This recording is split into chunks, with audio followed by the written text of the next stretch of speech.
Pai majolo godang ni desa Nawalu bulan 12 hari situlupulu mamis na 5. Pai jo lai ni desa Nawalu dua coba jo sarone amang.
Mauliate maba amak panggual parkosi amang rajani namalo si bulung ni buludo inna si bulung ni hopo amak panggual parkosi amang rajani pangomo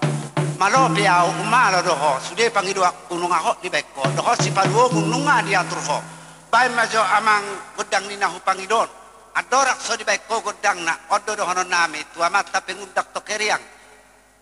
sai song pangiduan nami tanoni ajibata ina tanoni parpidoan marhite asido tolong ni debata saut na pangidoan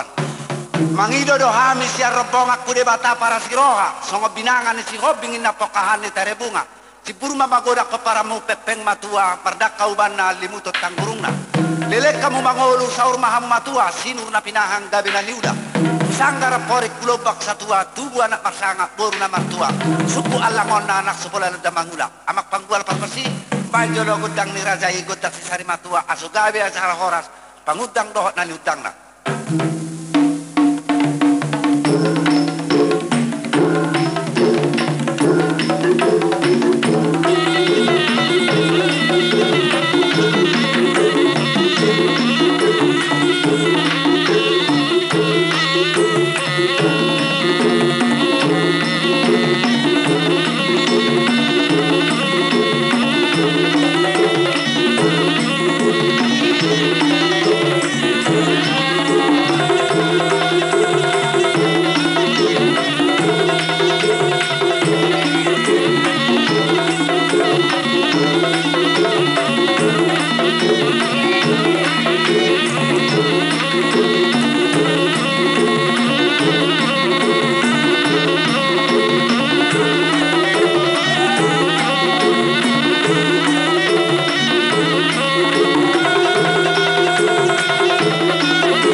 amak parkosi nami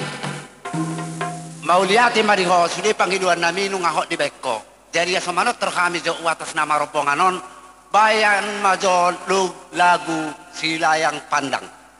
hot coba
liate mabado hono nami robong at tuhon nga sonang hami na manotori. Alay oddo honok putuhamu kok majolobay sa halinay joba amak panggual pargosi. Kudang ni raja itu asuri mahumat pertaraktak karadua perhatiak kabonara perninggala si bola tali. Bukit jang tang muka tutoro soro tereng perjanji tang boi muba perhatai tang boi mose. Bay joloba kudang itu asuri mahumat.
Amak panggual pargosi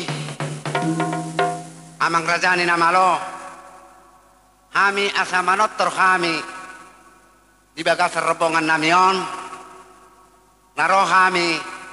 sian akka pamili ni amat tanah mangudangon songo kata ni upama dodohonon nami gabir siad dairi napurat si anak kola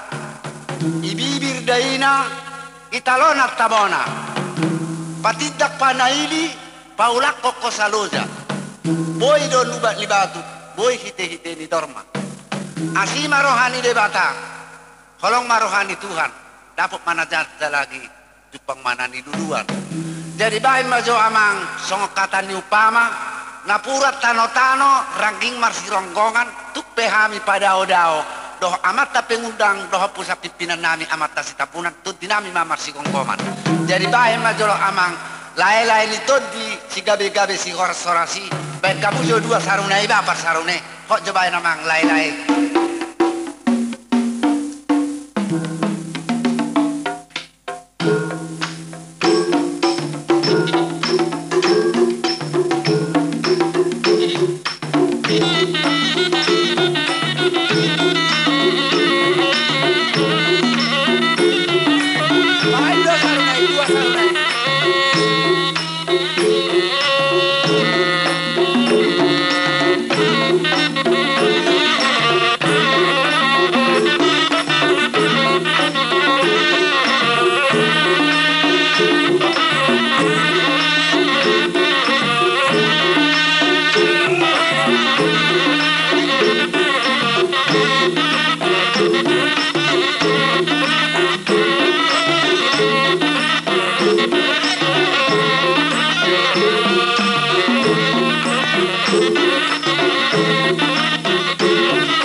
mauliate baha maparkosinami.